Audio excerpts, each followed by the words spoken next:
All right, here we are live. CommonSenseOhioShow.com. That's the website. You can check us out at CommonSenseOhioShow.com.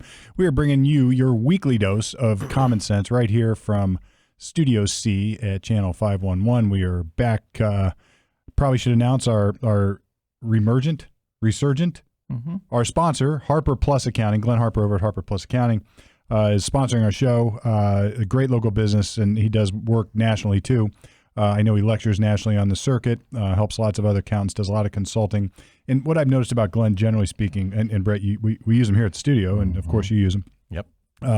It's not just getting your beans counted. It's not just getting the tax return filed. It's not just transactional. You know, some people need that. And the good news is they've got that too. They've got the ability to just get your tax return done.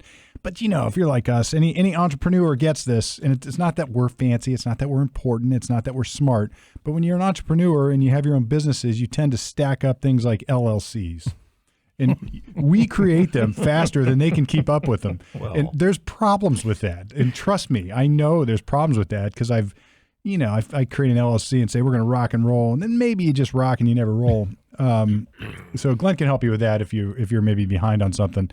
He can help you consult with when it's time to hire somebody, when it's time to fire somebody, when it's time to change your payroll company, when it's time to pay your taxes, when it's time to get ahead of your taxes for next year, or maybe get behind on them this year. Whatever it is, he can do it. And how do I know that? Because I think since like 1999, he's been a good friend, a professional friend, a professional colleague, and my accountant. Could be yours, Harper Plus Accounting. So let's get right to it. Common Sense Ohio.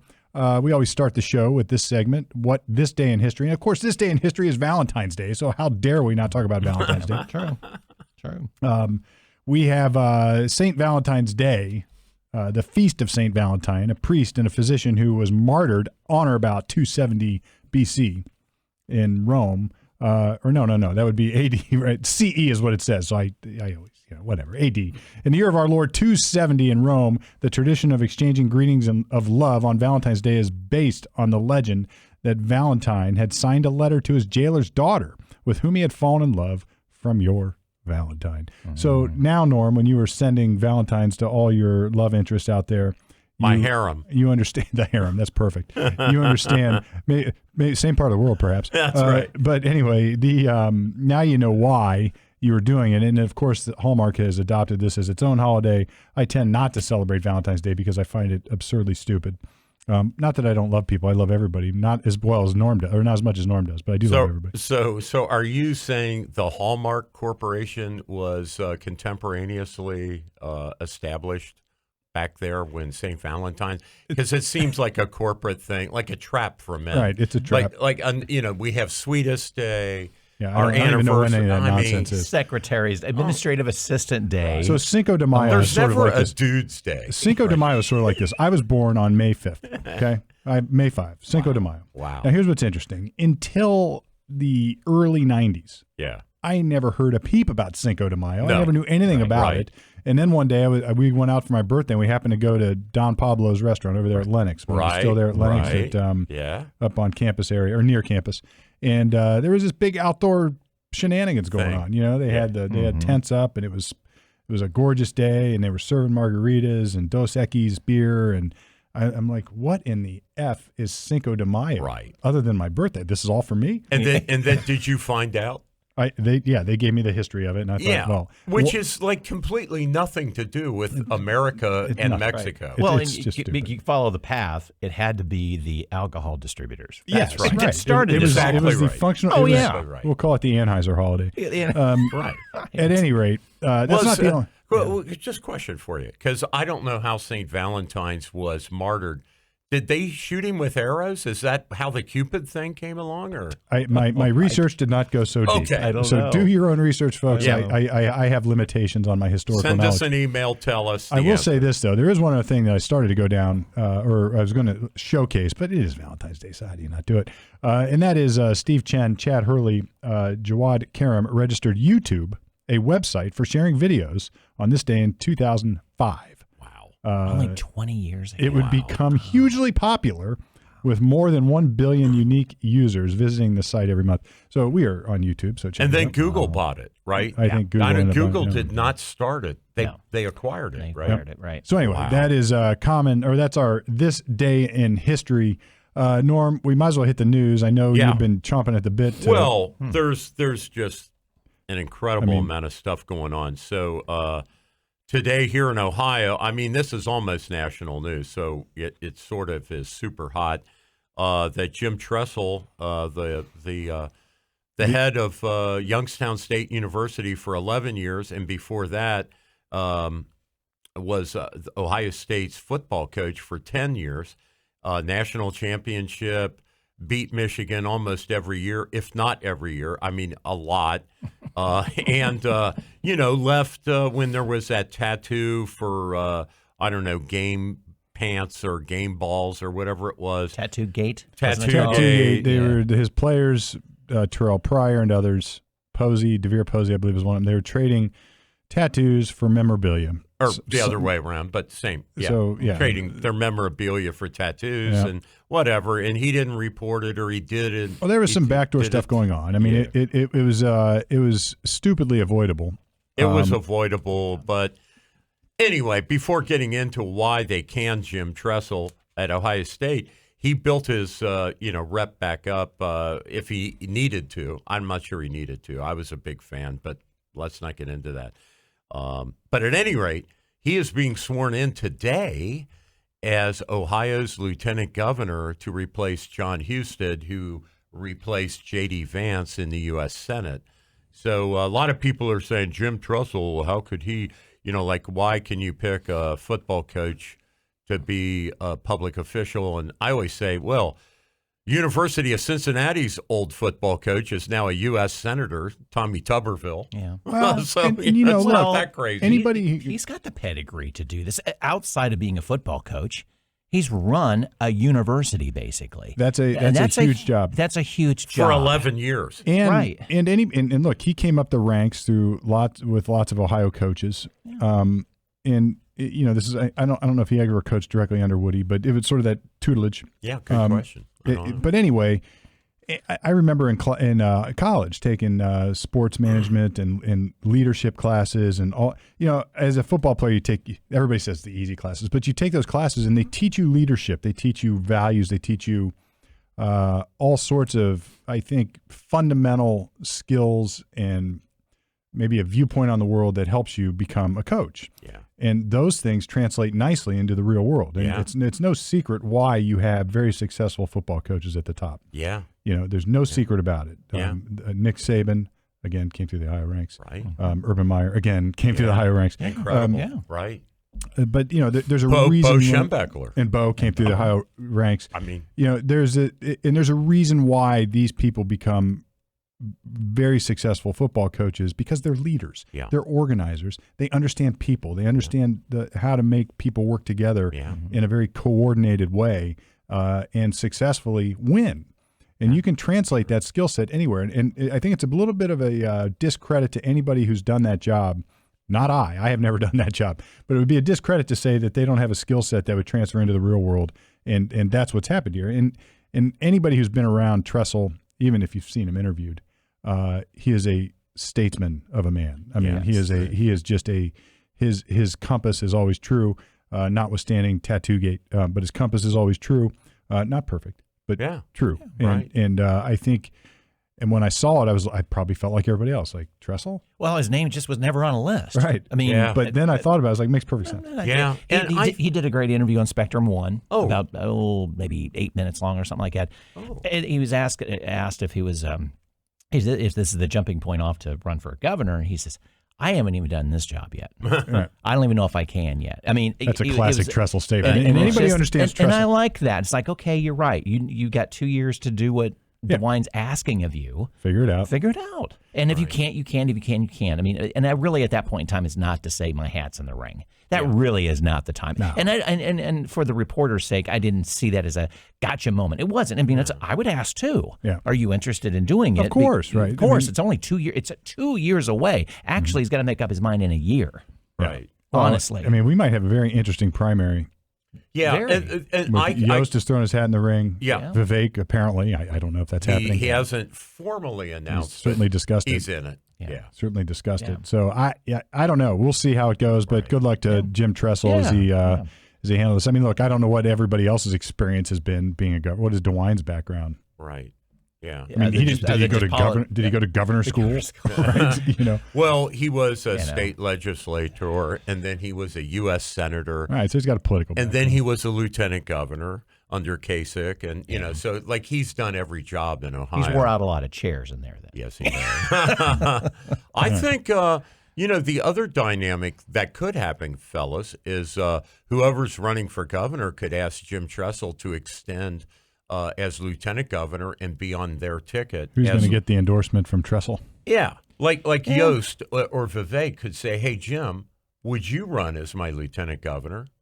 I could see that happening too. Maybe. I mean, though DeWine and he are buds. Yeah. And I don't know whether he has any relationship with those two. I don't know. We'll see. Or his thoughts are in line with a Yost or a Vivek. I don't know. The other thing. That's a good point. Yeah. The other thing is DeWine's not super popular with his own Republican General Assembly, and they had to approve whoever he picked. Mm-hmm. And this was like a wiffle ball. Yeah. Right? Yeah. He could get this through without any controversy, no fight, no I love DeWine like you love everybody, Norm. Yeah. But not any further than well, that. I love DeWine, but I can't stand his decisions. So, right? Yeah. So, yeah. So, like, you know, DeWine actually had some impeachment documents filed against him by Republicans during COVID. Yeah. That's how popular he was. Yeah.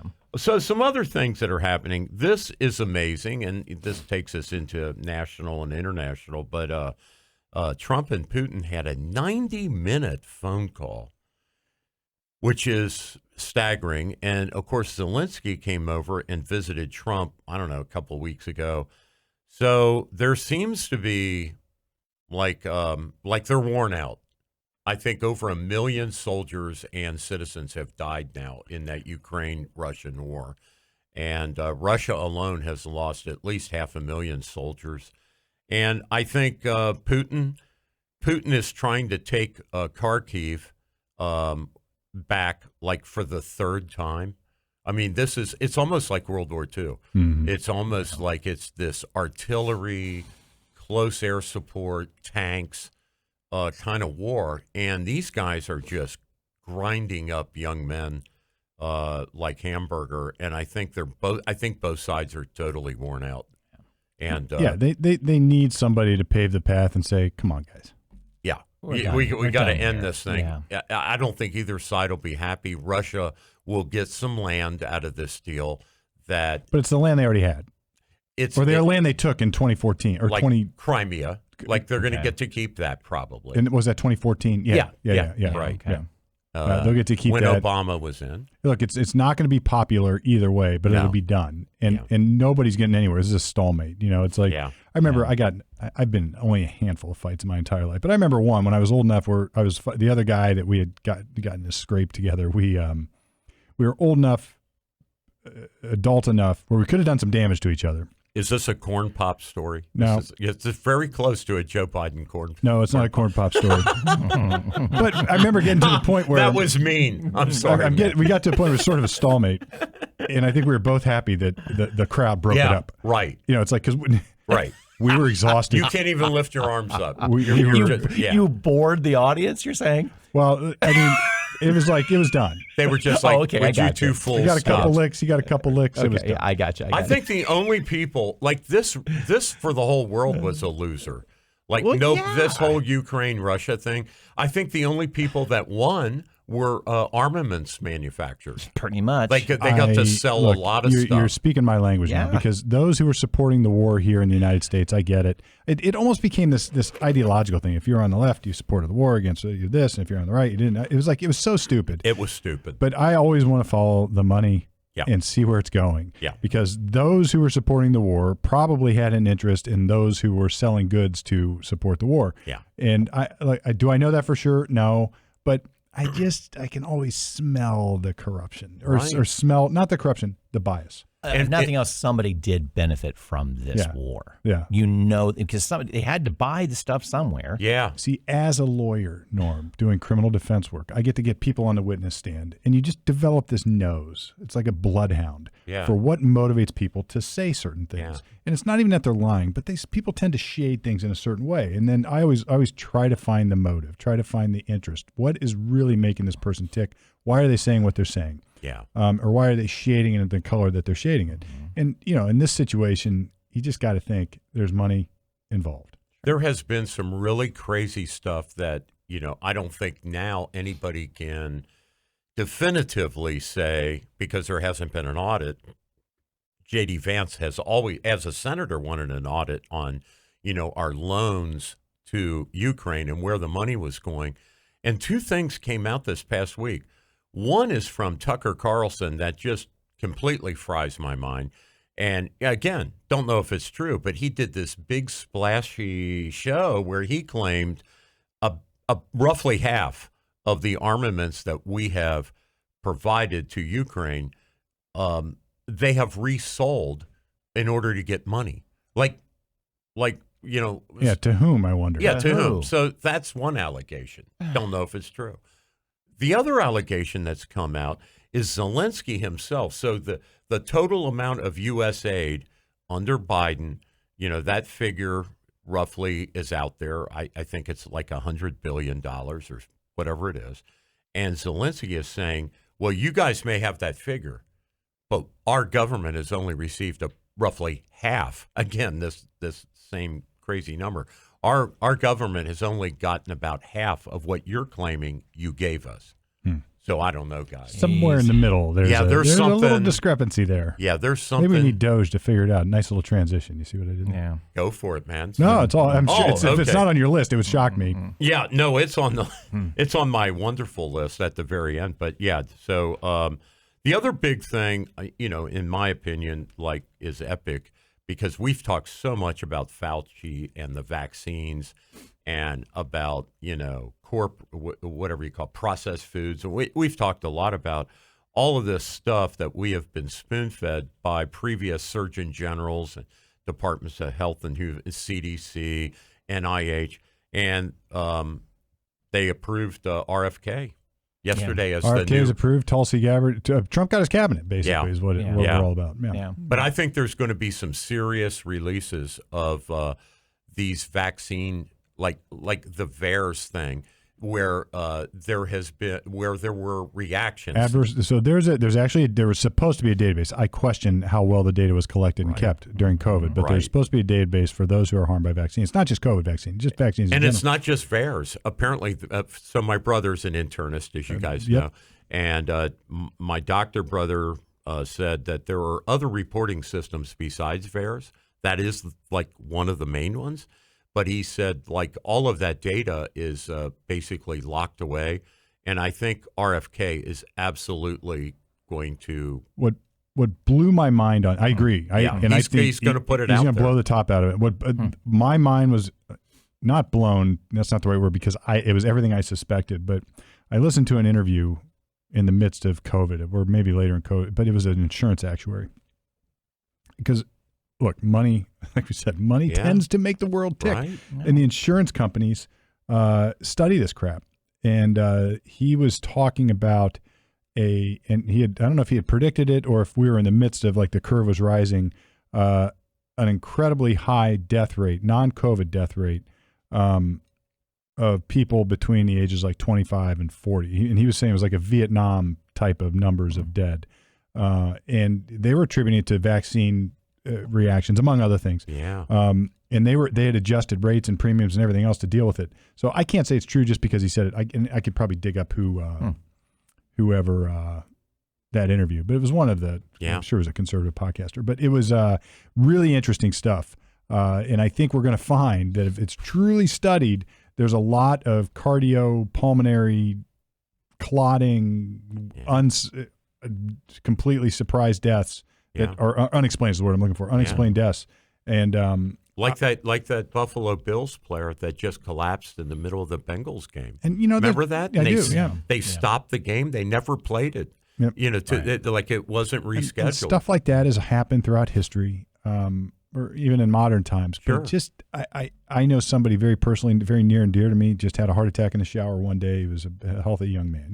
Like, yeah. It's like, And if they're seeing an uptick of that's otherwise unexplained. Right. So I get one it. doesn't equal the other. That's right. But you can at least put them on a graph and correlate. That's right. And try to draw conclusions Sure. that are permissibly or scientifically or intellectually permissible. Maybe is what I'm looking for. Right. Yeah. Right.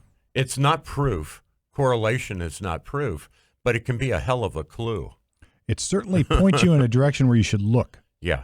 Right. Where you should look. Well, and as I've always stated too, as long as we don't mess with the numbers, mess with the information, that we don't learn from this. That's right. We have to learn from this. And we have messed because with it's it. going to happen again. Historically, Yes. we may not see it in our Yes, lifetimes. right. Knock on wood. Let's hope we don't. But if we don't learn from this, then our future generations are just going to go through this same crap, and maybe even worse. So here's what worries me a little bit Go about ahead, RFK. man. Worries not the right word, but I also listened to an interview this week, or maybe last week, and I don't know when the interview came out. It was Jordan Peterson was interviewing Simone Gold, who was a physician. She's an attorney, and she was one of those people, if you recall, was out front banging the table about this. Ivermectin was a good therapeutic for COVID. She was one of those doctors, and she created a whole organization, and it blew up. And she ended up going to jail because she was at January 6th. Wow. Really sort of an interesting story. But she was talking about how do we fix it, and we have RFK in there, and we're going to do these things. See, here's where the lawyer in me has to emerge like a tiger here, because there have been reins and restrictions on lawsuits against vaccine manufacturers, Right. against pharmaceutical manufacturers. So if it gets FDA approval, it's all of a sudden good. They got an immunity law as part That's of right. Operation, what was it, Whatever. Warp Speed. Yeah. Yeah. And, at the time, maybe you could argue for that. But look, if I don't think the government can fix it. I think the market can. And if you unleash lawyers on companies, you're going to get a lot of blowback. I know I'm going to get blowback for this, but these are market forces at work. That's right. Yeah. And I'm not saying regulation is completely unnecessary, Right. unneeded, and it is needed.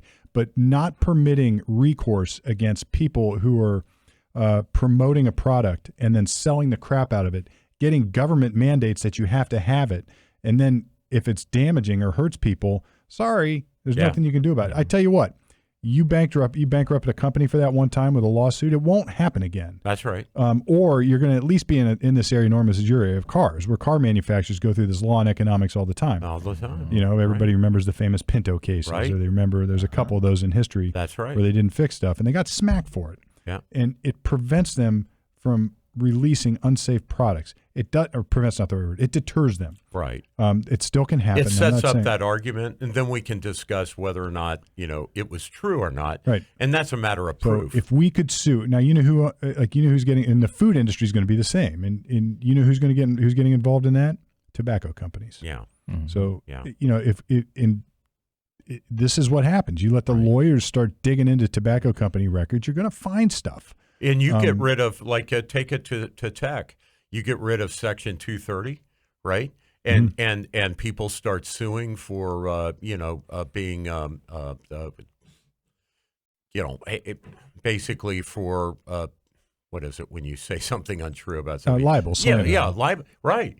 Like people say crazy stuff on the internet now about other people, and basically 230 is like the big shield, and they go, well, we don't care, or more to the point, these AI chat boxes that coach kids on how to commit suicide. Yeah. And then the guy at Twitter or wherever that's being hosted go, well, I don't care. I'm sorry your kid's dead, but you can't sue me. And it's like, really? You have this chat box that's like coaching kids on. So a kid types in, how do I kill myself? And then he gets a reply from your robot. Incidentally, Lawyer Talk, my other show, lawyertalkpodcast.com. Check it out. But I did an episode with a civil personal injury lawyer on that very thing. So check it out if you're curious about how a real lawyer, a real personal injury lawyer or injury lawyer would break that down. We did it. And would solve issues like that. Then you would have these big tech companies making damn sure that harmful things like that aren't on their platforms. Look, we all learned this as a kid when you went to grandma's house and you touch the stove, and she, can I touch the stove? No. And then you do it anyway. And grandma says, look, I told you not to touch the damn stove, but you did it anyway. You did it. You're not going to do it again because you burnt your hand. All right. And to Brett's point, there was a protocol for approving vaccines and drugs, and they dispensed with that. Yes, it did. Yeah. And even that protocol was, I wouldn't necessarily, I don't know all the nuances of it, but even that sort of insulated people or insulated manufacturers, but they just got rid of it altogether. They got rid of it altogether. And we were the beta test fleet, we were the animal farm that they tested the vaccine on. Yeah. And, that was reckless. And I think that's why under Warp Speed they gave them immunity. But here we are with possibly all this cardiological damage, and there's nobody who's going to pay for it. Right. So anyway, the other thing, guys, now this is not really a news thing, but we're having something happen socially, and I don't really, I'm not happy about it. A lot of real conservative people are really getting their jollies right now about how freaked out the left is. And the left is also, there's people there that are having a great time, calling Trump Hitler, Stalin. Of course, those two were leftists themselves. But, I feel like we're, we had a couple months after the election, like Steve pointed out during that lull, where it kind of felt like, hey, the country feels a little bit less tense, a little bit less wound up. And I feel like right now, man, the stuff I'm seeing on social media where lefties are saying stuff like gay marriages are under attack by somebody and that gay people are going to die and there's death squads. Yeah. And I'm like, what has Trump, for example, ever said about gay people or gay marriages? Nothing. He's never said a thing about it. No, in fact, there's an old clip that keeps going around the social medias what was the show he had, the fire people? Apprentice. Okay. And there was a gay I forget who it was, but there was a gay contestant, and he was like, yeah, man, that's why we have menus at restaurants. Some people like this, some people like that. What do I care? And, I think that's probably how Trump feels about it. Yeah. And I'm seeing crazy stuff on Facebook again. It's like we're leading right up to the election, and Rachel Maddow is like, now she's 5 days a week instead of just Mondays. And it's like the entire. I don't think it's working. What's going on here? I think it just looks stupid. So here's a perfect example. Yeah. Take Doge. And you have Elon Musk. And Elon's an odd, quirky dude anyway. So, yeah, I get it. And he's there in the White House the other day with his son, and his son's talking. He's just a weird dude. That interrupt you, and I'll let you go back to that. That little scenario is going to be analyzed over and over and over again. And I have my point of view on it, too, because it's so interesting, that whole scenario. But anyway, go ahead. He's just weird. His little mini fair me. Enough. Yeah. So instead of they've sort of the left is shifting the narrative away from the question about whether there is waste, whether there's fraud, whether there's waste, whatever it is. They're shifting the narrative from that to saying, well, look at Elon. He's got this conflict, or he's got people under him that aren't safe. They're getting our data, whatever it is. They're like shifting the narrative. Yeah. And this reminds me a little bit about like voter ID stuff. Yeah. They shift the narrative, say, oh, it's racist to have voter ID. And I say, well, let's give everybody an ID then. And then you get crickets. Yeah. Well, fine. Just put some restrictions on the data. Make them sign forms. Make them vet as people. Who gives a crap? And then they'll get right back to business. And here I fault Elon and Trump a little bit for this. Just get ahead of this problem and say, all right, guess what now? We have all these safety mechanisms in place. Everybody that's going to work in Doge is now going to get screened, and they're going to have background checks, and we're going to be able to satiate all of you, at least to the point we satiate all of you with the very government workers that they're investigating. Yeah. They've got the same protection here. So now what are you going to bitch about? Right. So how can you complain about finding waste and fraud? Right. How can you complain about it? It only, to your point, it feels as though it had to move fast. And it almost is that they have to explain what they're doing after they do it versus, okay, this is what's going to happen. That's because from what I read, Elon has 130 days as a special government employee. Oh, really? Okay. I think there's a limitation. He can't be on forever, and he's not being paid. Let me stop you there. I think, but he's not a government employee. He's an SGE. He is under SGE. He's not a government official in any way. No. But but it's another category, though, right? No? He Okay. is- I thought he was. He's Oh. not an employee, but he's not an working on. Okay. He's I an misunderstood he's an what his agent. classification then. He's an Okay. agent. He's working on behalf of the president. Yeah, and Right, he is not right. Whether he's making- being paid or not is a different And story. nothing Yeah, Doge okay. is doing is being implemented by Elon Musk. It's being implemented by Trump. Right. And right. so because he's I'm giving seeing- him ideas on what should be done. Yeah, That's exactly. right. Yeah. And I'm Okay. seeing all these memes on Right. social media. Who elected Elon? Yeah, no, but- co-president. He's just an advisor. Right, exactly. That's all he Exactly. is. So we were talking He's about not this shutting down yesterday. anything. Yeah, We were, right. Brett and That's I were right. talking a little bit yesterday. You want to blame somebody, blame Trump. Right. Well, Right. and Brett and I were talking about this. There's these little tropes that the mass or the mainstream media keeps coming up with. And for 2 years or the last 2 years of the election cycle, it was threat to democracy, threat to Right. democracy. And you could, every night, you would just turn on the news, threat to democracy, threat to democracy, Right. threat to democracy, threat to Right. democracy. And now you've got co-president, who elected this guy, co-president. And they all use the same terminology. And then we'll get to the constitutional crisis, which is coming next. Right. We'll talk about that in the Justice for All. But Right. but none of this actually addresses what Elon and Doge are doing. That's correct. You know, they're not digging into it because I think, and I think this falls short. I think it falls woefully short, media, of convincing the American public that it's bad. Yeah. Yeah. I think it does. I mean, I think people are looking at it like, all right, we've seen this play before. Attack the man, attack this, attack that, call him a racist, do whatever it is. Right. But underneath all that, Elon's digging into the government financial books, and he's finding stuff that's disturbing. And we all knew he was going to find stuff that's disturbing, and he's just getting started. Yeah. And I don't think that it ultimately, whether it's Elon or whether it's somebody else, the same thing has to happen. Yeah. And I think Trump has set a precedent. And to your point, Brett, he's moving quickly. Or I think, Norm, you said it, but he's moving quickly. Yeah. And I think he has to, because it's like having defended many, many white-collar investigations where the FBI or IRS or the local cops show up at my client's office with a subpoena. If you tell them in advance, then the records won't be there. Right? Well, true. Absolutely. That's true. Now, there's been enough of telegraphing now, so I'm sure people are scrambling. Yeah. But Elon, I heard somebody else talking about that. Elon knows where to look for this stuff. Yeah. It's not just the cursory crap. Like if you hired one government agent to look at another, yeah, man, we saw the books and everything looked fine. They produced it, and we're good with it. But Elon's like, yeah, but no, hold on a second. Let me see the data. Right. The only entities that would not work is you have Army going looking into Navy. That's sort of a Oh, they do. thing. You know what I mean? They That don't ain't like- happening in those that ain't those happening. armed forces. And we But that's haven't- about it. And we got Pete Hegseth saying, yeah, he's welcome to come in and check out the Pentagon. We don't care. And Which you know, has never passed an audit. yeah, and it The never will. DOD Right. And never passed look, an audit. it just is.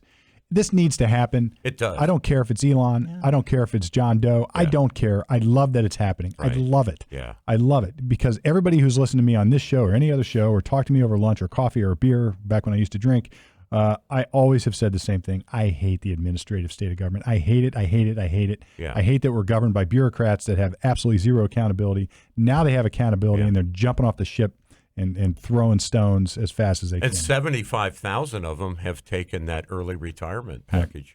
I mean, that's a huge number of voluntary resignations. Yep. I love it. So look, Yeah, that's unpopular as it may be, I love it. Yeah. I don't think it is unpopular. I think they want us to make it unpopular. But I think with the public, most of the public, if you tell, I mean, I know lots of liberal people that would not be in favor of government waste, of course. Why would, you know, like that makes no sense. They would just want to spend it on different things than I would want to. Right. And they also have to look at it as this, and I think we brought this up before too, is this waste was being spent under Trump as well. Yes. It wasn't just 4 years Well, ago. he did not under- have a handle. Under Bush. Right. Under It's- Bush too. everybody's under Obama, guilty of this. Under Trump. And now we're back to and Biden. It took off. I mean, now we're seeing things in I just saw some information released on the Department of Education and this USAID. I mean, this is crazy stuff. This is crazy. This is a swamp. This is what insane. This is what we all talked and I about get as it. the swamp. In a government that deals with trillions, Yeah. it's barely making a dent. But for me, Yeah. I hear millions wasted on whatever this Whatever is, it is. on widgets in this part of Yeah. the world. I'm like, what the is going on? Yeah, USAID, which they're focusing on, well, they did focus like last week and have that whole list of crazy programs. That's only $50 billion that they get to spend a year. Their budget which is not. Think of Medicare. Yeah. I mean, think what's going on, but like in big billion, programs. think billion. Yeah, billion. Now here's an issue. I always tell the story. Chump change. And it's not just that everybody is corrupt in the government. I'm not saying that. But here's what I am saying. And I always tell the story to make the point. Yeah. There was a time when my kids were little that we had a college girl that would come over and spend some time with the kids when we were in the afternoons or whatever. Yeah. When we were jammed up at work, providing child care. Yeah. And the kids were a little older. I mean, it was, whatever. They were in grade school or something. But I remember we were preparing for a party one time, and we just asked her, hey, look, can you run over to Giant Eagle? We need cheese, crackers, probably the booze, whatever. Do an errand. Run an errand like that. And I got the bill, and I thought, what? Yeah. And I saw the receipt, and the cheese was purchased at Giant Eagle in like the Market District area. Sure. You get the boar's head stuff, right. didn't you? Yeah, right. That's right. It was the most expensive stuff. Of course. And why wouldn't she buy the most expensive stuff? It wasn't her money. Right. It wasn't her money. Now, if it were on her bottom line, on her budget, right. And I'm not criticizing her I'm only making the point that she was human. It's like, it's easy to spend somebody else's money. It's always easy to spend somebody else's money. Yeah, of course. And that's what these federal employees are doing with our money. They're spending it in a way, and they don't give a rat's ass because it's not their money. No. One of the handshaking things that they found at the Department of Treasury is just something as practical. And again, this is like, let's get Glenn, our sponsor, in here. He would love this, and Glenn could probably explain it better than I will now.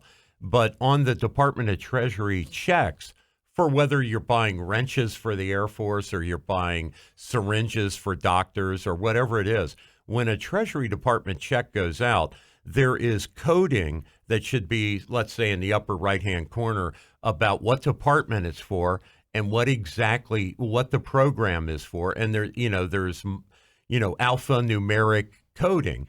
And Musk's people are finding that tons of these Treasury checks have gone out payable to XYZ Corporation with no indication about what it's for. That smells like jail time coming for somebody. Dude, honestly, because that's an easily embezzled money. Understand the resistance to this. So, that's right. What's the old proverb that evil man runs when nobody chases? I don't remember exactly how it was, but the evil man flees when nobody gives chase, or it's something like that. I should look it up. Yeah. And these people, like, I got to tell you, it's like they're casting stones at the person. I think that sounds a lot like a deflection. It does. Yeah. Right? Yeah. Because to your point, Brett, it's like there's got to be corruption underneath this. Not everybody. Some of it is my housekeeper or the child care provider just spending money because she's like, yeah, I don't know, they probably like the best stuff. I'll buy the best stuff.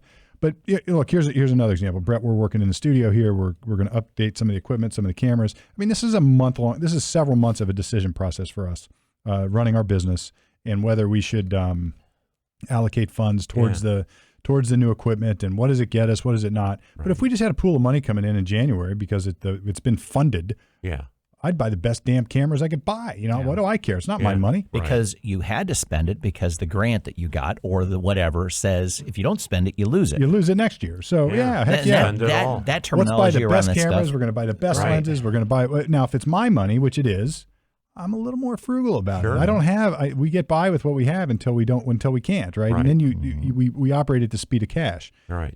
The government doesn't do that. And what is also confusing to me, or it's revelatory, is that the media and some of the opponents of the reflexive, opponents, like because Trump's doing it, I'm against it, rather than thinking it through. Is why would people be against transparency? Why would they be against exposing what government does versus, like what the media used to be like? The media used to be in the business of exposing what government's doing. And now it's like the traditional media is complaining that there's somebody who wants to expose what government spending and I think is all about. And it's like, is it just because these are Trump guys? Like if Biden had a team like Doge that was exposing government spending, I'd be in favor of it. Right. Like, why would I reflexively be against it because Joe Biden's president? I wouldn't be, because that would be an intelligent thing to do. And it seems like the programs that are getting the most looked at and most exposure that's being on the chopping block are again, going back to the DEI and just the questionable programming that's going on. There's more than that's being suggested to be cut. It's just that seems to get to the top. That seems to that seems to be a whole lot more, and then it's an easy target. Makes it an easy target. I was going to say it's the first target, and it's an easy target, right? And it should be. Why? So let's at least talk this through. Right. You might be totally in favor of DEI. I am not. I respect that you are. Whoever's listening. All right. Fine. But let's say it's about 50-50 in the country, and I think it's more against. But who knows? Maybe it's 50-50 in the country. Does that mean that your version of what DEI should be crammed down and funded by the government that we all pay into? Right. And the answer is no. We're not a pure democracy. I get it. But we didn't elect people that went into Congress and passed a law to fund DEI. All right. Congress has allocated that job to somebody that we don't even know in an organization that we've never even heard of. I think Elon was talking the other day. It's like we have over 100 departments of whatever in the federal government. I didn't even know USAID existed. I know of the Department of Education, of course, but it's now the spending and the funding and the allocation of money is happening. People that you don't even know are doing it, and they're giving it to people you don't even know that are getting it, and it's money that you don't even know how much. Well, DEI, let's face it. And whether and my point is that it makes it even more important to ferret it out if half the country doesn't agree with it, even if it's not half. The same would be true if it's 10% or 20%. So Steve, we still have a right to know, but it's even worse when it's almost like it's covered up because everybody knows that there's going to be a huge objection to it. Well, substitute a different philosophy. So to me, DEI is a philosophy. It's a package of ideas that some people believe in and other people think that, you don't force that. But take another philosophy. Christianity. Yeah, if we spent all that money buying Bibles or teaching Christianity, people would be up in arms. They would go apeshit. And hang on, just for a second. Most of the country is, I would still say, more than 50% of the country would identify itself, even if they don't go to church, as we're Christian.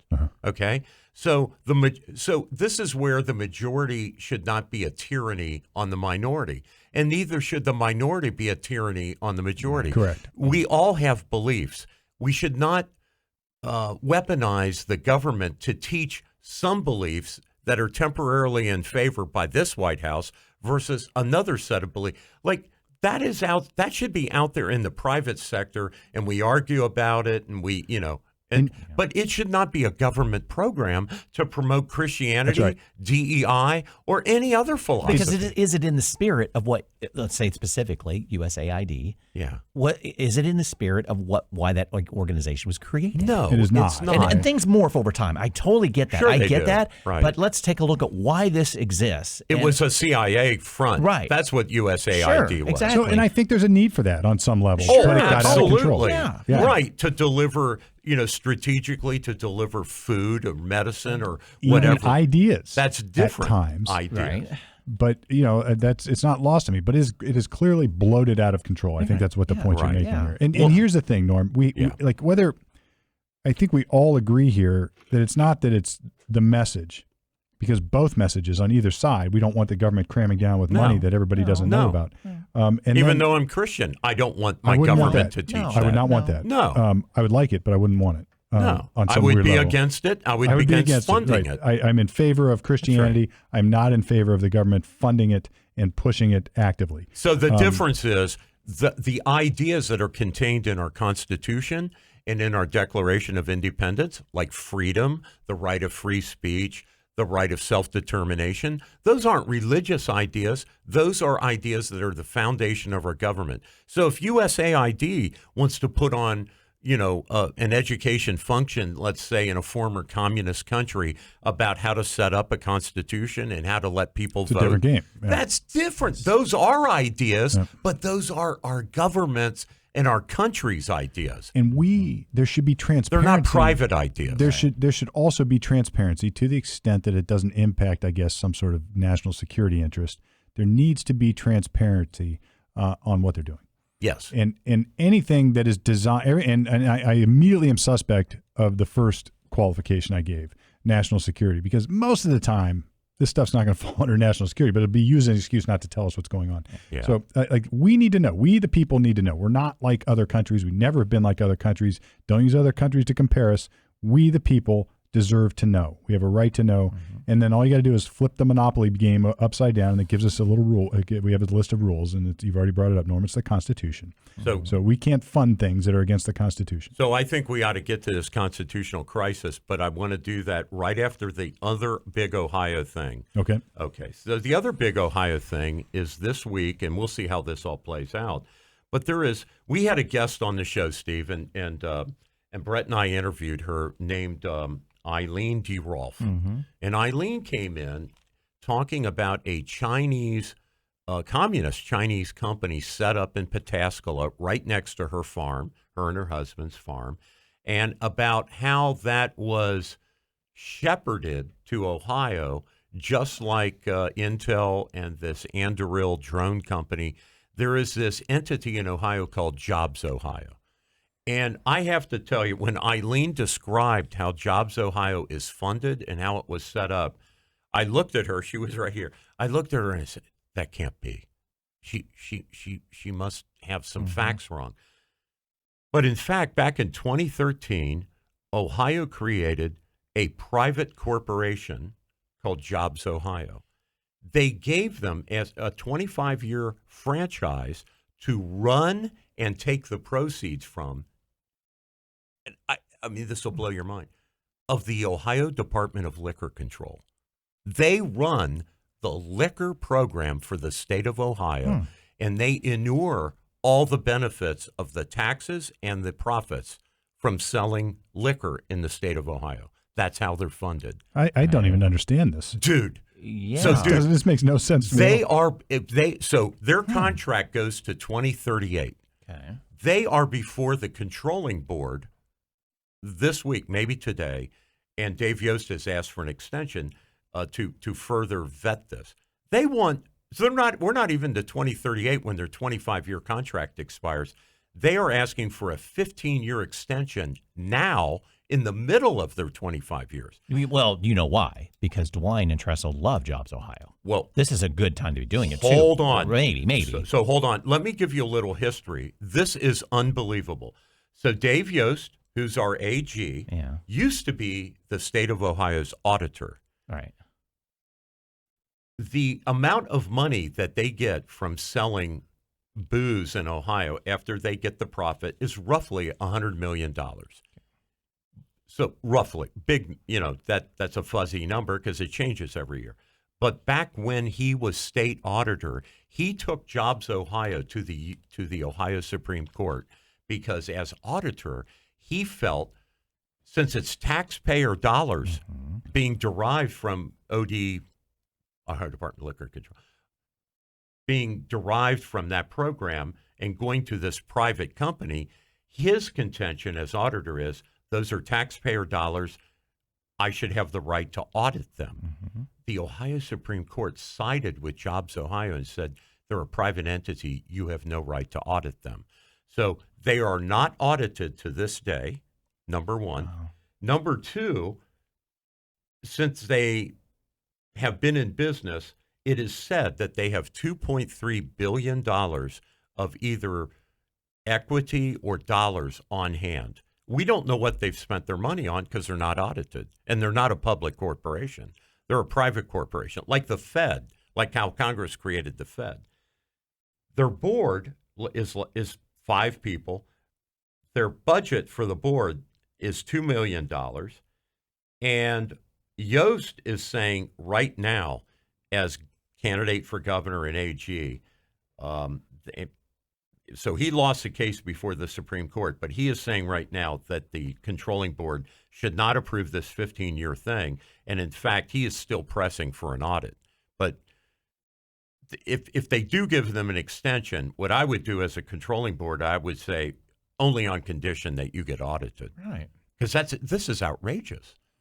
Yeah, I mean, it's not unlike, look, it's not unlike everything we're talking about, right? We've got this sort of secret There needs thing to be going a on. Doge There needs to be for Ohio. Yeah. There needs to be, look, these are our dollars. These are our dollars. 100%. And they're being spent. And we deserve and have a right to understand where they're being spent. And it doesn't mean that we could stop it. If just because I disagree, that doesn't mean I get to have a say-so that says it stops. But actually, I do have a say-so. It doesn't mean I get control over whether it stops. But my say-so happens at the ballot box. Yeah. But so how I guess the question comes down to, so JobsOhio comes up once in a 15-year extension. Don't you have to prove that you're using the money? I mean, would think. The proof in the pudding is going to be, okay, this is how many jobs and companies we drew to Ohio. Yes. Okay, granted, good job, bad job, whatever the case might be, that's going to be one. You sound like Dave Yost. So what he says so is... what about all this other stuff that we're spending? Well, his audit would not only be, just a proper accountancy audit like Glenn Harper would do. Right. It would also be your question. Let's demonstrate, okay, this is how much money you've spent since 2013. You've brought in, let's say, Intel and this Chinese solar panel company and this windshield company. And the battery thing and the 71. And the pig farmers that, your thing, and et cetera, et cetera. So let's total up the number of jobs that you can provably say you brought to Ohio versus the money spent. So money per one job. And you got to go to the next step. So this is double entry accounting. So what are the internal categories of expenses? Yeah. Because what I really mean is who's getting paid what? Because exactly. $2 million for a 5-man board. Do the math. That's a lot of money. That's a lot of money. And it's $100 million per year in profits from liquor control. Yeah. So, but the board. And where's that going? There's $2 million yearly allocated to pay the board members. That's is that right. what we think? That's right. Yeah. So $400,000. For to sit on the board. I mean, that's.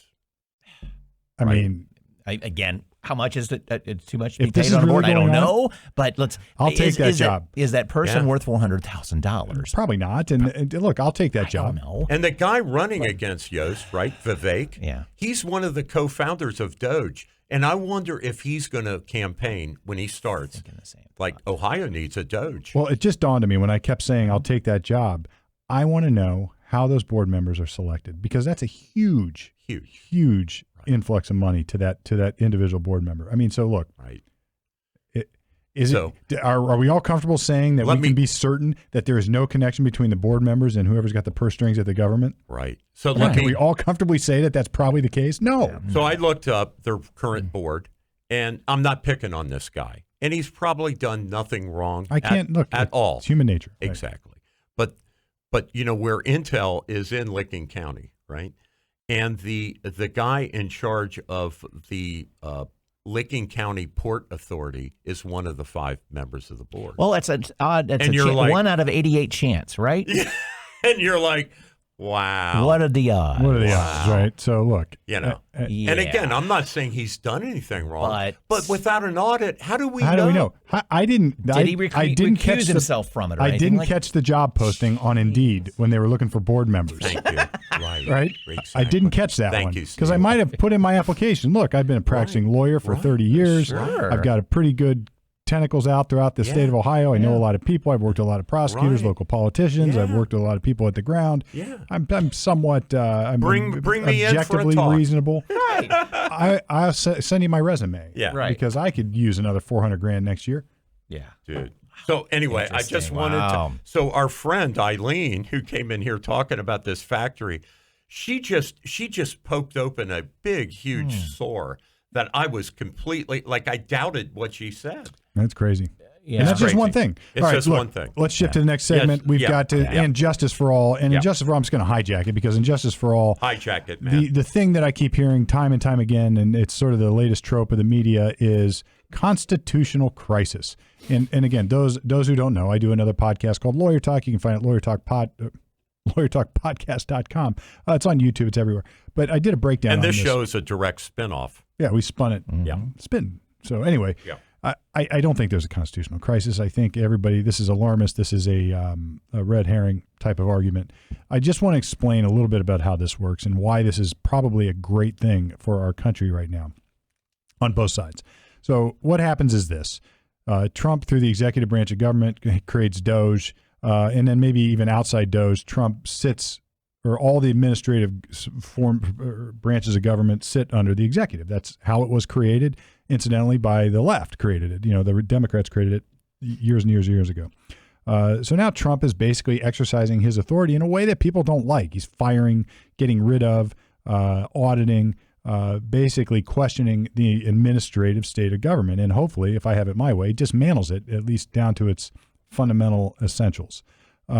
Now, the other side doesn't like any of this. They're saying, you can't do this. You can't fire our workers. It's a violation of our union contract or whatever it would be. So they sue Donald Trump, or they sue the federal government and say, you can't do it. And now they go to court in a district court, and they happen to pick a friendly one. And because, look, judges are judges, but they still have their bents, and federal judges are lifetime appointments. Yeah, Rhode Island. So they pick a friendly one who's going to say, yeah, we're going to enjoin. In other words, I'm going to issue a temporary restraining order precluding you, federal government, from implementing this action. And in this case, that would be Trump.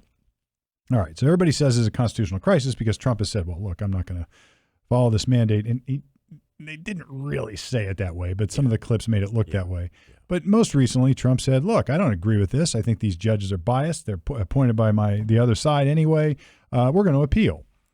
And so what happens is government action, take it out of this for a second. Government action, citizen or entity challenges government action, goes to court. Judge says, yeah, I'm going to balance a bunch of factors here, one of which is going to be your likelihood of success on the merits.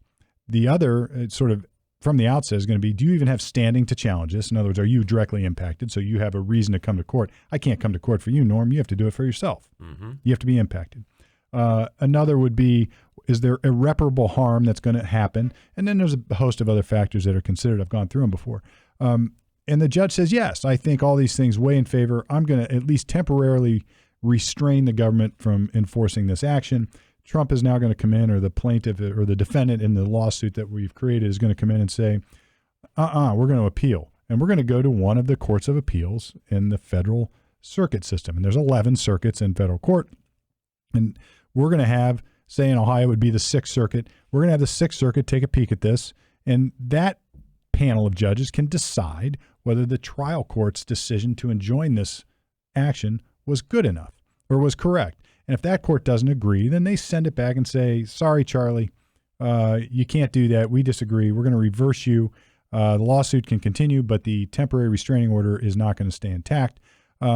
If the other side doesn't like that, Norm, you don't like that, you're going to appeal that to the U.S. Supreme Court. Yeah, right. And they're going to say yay or nay on it, and then it's going to come back. Amy Coney Barrett was recently a swing vote on one that went the other way. Yeah. I forget what it was, but it was this stuff happens. This is not a constitutional crisis. And look, I guess ultimately I think Jackson was a guy who famously just said, I'm going to defy the U.S. Supreme Court. You can't do it. Right. You don't have an army. But look, nobody's saying that the process isn't going to be followed. It is getting followed. And I think most recently the Court of Appeals said, look, these folks bringing the action don't have standing, so we're going to send it back. Yeah. And it'll matriculate up. Now, here's why it's a good thing. It's a good thing, one, because everybody's getting an education on the system and how it works, right? This is stuff that I didn't know about until I had to swim in it. I'm no smarter than anybody else, but we just didn't understand it. Not the restraining order doesn't mean you win the lawsuit. It just means that it's held in abeyance for a while. Secondly, we are going to get a test out of and an answer ultimately from the United States Supreme Court on what the fundamental power of the president, executive branch of government is over these administrative agencies, what the president can do, what the president can't do. And this is heretofore largely unaddressed. Yeah. I'm not aware of any direct Supreme Court case that really talks about this. The closest we ever got, I think, there's more constitutional scholars, far more capable constitutional scholars than I. But if you dial back the clock, this isn't new. This happened in 1780, I forget, 1789. Marbury versus Madison. Yeah. So what you had was this historical, unique set of circumstances came into play. You had Adams, and then you had Jefferson, who was a Democratic Republican. Adams was I forget his party, But Adams and Jefferson were polar opposites, a lot like it is today. Yeah. Under Adams, Congress passed something called the Sedition Act. Had a bunch of people arrested and charged with crimes and whatever, probably unconstitutional. Yeah. Jefferson comes in and pardons them all. Right? Does that sound familiar? Right. It sounds really familiar. Right. And then I won't go into details about it, but the U.S. Supreme Court under John Marshall basically comes up with this genius decision on the midnight judges. It's different than the sedition thing, but they came up with this genius decision. It says now we, the court, have the power to review acts of Congress and determine whether or not they pass the constitutional test. We're the ones that get to flip over the monopoly board and say, we're mom. Yeah. You know, he put a hotel there and he doesn't have a house. He can't do that. So now we're mom. We get to say, Mom, he's not allowed to do that. Well, let me see the rule book. Let's take a look. And next thing you know, he's right. You know, you can't do that. Yeah. And then everybody throws the board down. And, right. and recent decisions, even Roberts, the Chief Justice, Steve, and you probably even know the case or know of the trend. He has swung in different directions. Yeah, he has even limited the scope of the Supreme Court's power because we have this thing called separation of powers, where the Congress, the president, and the Supreme Court are said to be, under our Constitution, to be equal branches of equal stature and power and influence. And Roberts has said in a few cases, I believe, that, we, the Supreme Court, are not going to rule on this because it's beyond our purview. Yeah. Like, we don't settle that fight. You go back in Congress and debate it and pass a law if you want. But we're not going to make up a law for you. As a lawyer, I look at that. I think he's sort of weak-kneed at times. He tends to do that when there's a controversial decision on the table. Yeah. We call that in law, quote, judicial restraint. He tends to expand the doctrine of judicial restraint when he perceives conflict. Yeah. Fair enough. He was appointed. It's his job. But it's interesting that he limits his own power. He does, right? Yeah. So this is what's going on. It's not a horrible constitutional crisis. This will work out. We have endured far worse crises. And Alan Dershowitz I heard him talking about this at one point. He said there's been one constitutional crisis in our history, and it was the Civil War. Right. And, really big. And that was a huge constitutional crisis. Yeah, right. Short of that, this is just a little blip on the radar. This isn't even as big a deal as Marbury versus Madison, I don't think. We're going to find out. I think the biggest thing between what Reagan tried with the Grace Commission is Reagan gave the Grace Commission a couple of years, and they came back with like a 6-inch thick book. And by that point, you're going to have Congress decide, yes, no, we're going to pass that book. Well, of course they're not. So I think Trump has decided to fast track these items bit by bit. Like, have Doge make a suggestion, he reviews whether he likes that or not. And does it. And then does it. And then it's incremental. It's not one big thing, all or nothing. More than that, if you're in favor of what Trump's doing. More than that, Brett, we talked about this earlier, is that the speed at which he's doing it. Yes. Because he's acting so quickly that the other side can't keep up. They can't keep up.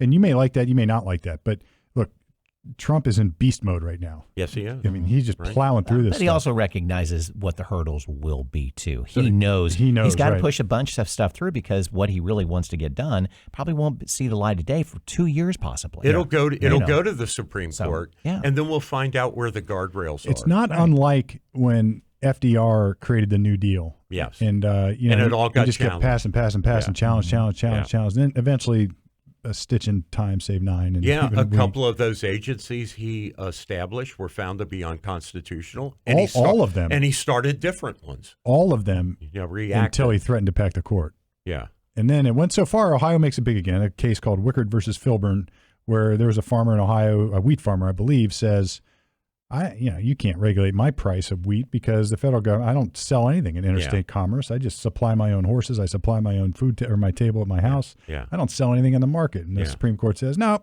Commerce Clause, you can regulate that. Roosevelt can do it because if you're not selling your product in the market, then that means you're not buying product in the market because you're making it yourself, and that's going to impact the price of the market. So therefore, you impact interstate commerce. That was sort of the outside of the power of the U.S. government. Anyway, let's shift gears here. We'll talk about some wonderfully outrageous things. Yeah. Go ahead. Yeah. Go ahead. Hit it, So my outrageous thing is this statement. So in the Financial Times, which is a magazine, I believe British, Alex Soros, who's taken over for his dad George of the There's more of the Open Society, right? He actually said this, and this is just an unbelievable quote that the reporter got him to admit. He said that he, Alex Soros, before him, his dad George, are more powerful. He personally is more powerful than many nations. Like, there are several nations who have elected heads of state or their monarchies or whatever they are. And he's saying, I am actually more powerful than those people. And he's just a private guy running an institute. And he's actually saying he can steer the world more than elected officials of nations. I mean, that's crazy. That's outrageous. Anybody who doesn't immediately recognize that as danger, Will Robbins, I don't know. Yeah. But this is the organization Steve lovingly refers to as SMERSH, the WEF. Okay. No, not SMERSH. That's their Spectre. Thank you. Yeah, it was one of the evil organizations. Yeah. So anyway. Yeah. So outrageous. I noticed in DeWine's suggested budget, he's looking to award $5,000 scholarships to the top 5% of students in school districts. College. To go to college. Yeah, scholars, seniors in high school. Top 5% of every school district gets a $5,000 scholarship to go to Ohio University. Well, who's paying it? Well, we are, of course. We are. Right. We are, of I course. say that rhetorically. So Right. I'm not against scholarships per se, but I hopefully there's some more devil in the details because I'm first of all, the top 5% probably don't need the money in most school districts. Don't. Okay. Yep. And I'm not necessarily against giving scholarships to students. I think there needs to be some you owe us something back. Like maybe Intel could fund that. Yeah, or that's how scholarships happen. Yeah, Private the student itself. I don't know what the details are, but to me, if DeWine's listening, they need to be, their attendance needs to be 100% when they go to class. If they're going to get the $5,000 from us, they're going to do that. They're going to do some. Or they owe some public service afterwards. Exactly. So University of Cincinnati has what's called a Cincinnatus scholarship. So it's just for up to $1,500 for a scholarship, but you do 30 hours of community work for it. Yeah, pick up trash along the highway or something. Whatever it is. Do whatever it something. is. I'm not in favor of any of this. I'm not either. I'm not either. But if it's going to go DeWine, through, let's put some. I agree. Well, at least something on it. At least try to make it those more kids. palatable. Here's the $5. That's great. But it's you owe us something for it back. But your initial reaction. It's more Mike DeWine plays Santa Claus with our money. With our money. Yeah. Just give them no follow through to go. Okay, kid, what did you do with your $5,000 with us for us? Anyway, I've got two outrages today. One is the Pope. Norm, look, guys. What did he do now? I love your Catholic faith. I love the tradition he's of it. out of control. The Pope's out of control. But he says that he's just literally coming out of his cage at Trump for immigration policy, saying basically it's going to end badly and you shouldn't be doing this and yada, yada, yada. All the while he's hiding behind the Vatican walls. Which allow no I'd refugees. like a ticket in, by the way. Can I get there? Yeah, no. What's their policy on refugees? And while he shut his mouth about things like abortion and transing kids and all the other stuff that you would traditionally sort of think the Catholics would have a voice about. So he's concerned about polar bears. Right, but he's not concerned about the other, like... It's like people, dude. You're the Pope of people. The gospel. Not polar bears. Right, the good news, the gospel. Just read it and apply it. So, look, who am I? I'm with you. Who am I to question the Pope, but I'm questioning the Pope. I find that outrageous. I find it equally sort of, I'll call this more of a hypocritically outrageous, where the same people who say there's a constitutional crisis for Trump threatening not to follow the rule of law in a judicial decision, they tended to be a little quiet when Biden did the same thing with student loans. Yeah. So look, I don't like either. You're right. Yeah. But at least be consistent, folks. Yeah.